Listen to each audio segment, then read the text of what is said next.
अनु, तूने अपने बेटे की शादी करके अपने सर पे आफत खड़ी कर ली है। क्यों, क्या हुआ? यही कि मैं जब भी तेरे घर आती हूँ तू कामों में लगी रहती है। क्या करूँ कमला, अपने घर का काम है, करना ही पड़ेगा। जब तुझे ही घर का काम करना था तो अपने बेटे की शादी ही क्यों की?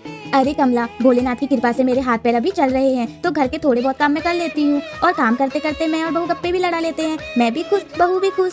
अच्छा, मैंने जब से अपने बेटे की शादी की है एक भी काम में हाथ नहीं लगाया है। यहाँ तक कि प्यास लगती है तो पानी भी बहू ला कर देती है।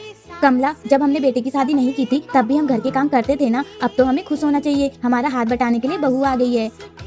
मैं अपनी बेटी की शादी करके नौकरानी नहीं लक्ष्मी लाई हूँ, और बहू आ गई है तो इसका मतलब ये नहीं कि हम कुछ काम ही ना करें।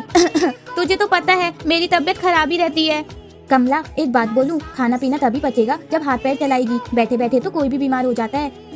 मैं तो यही बोलूंगी, तू भी हाथ पैर चलाया कर, तेरा हॉस्पिटल आना जाना कम हो जाएगा। तू ठीक बोल रही है, अब से मैं भी अपनी बहू का हाथ बटाऊंगी।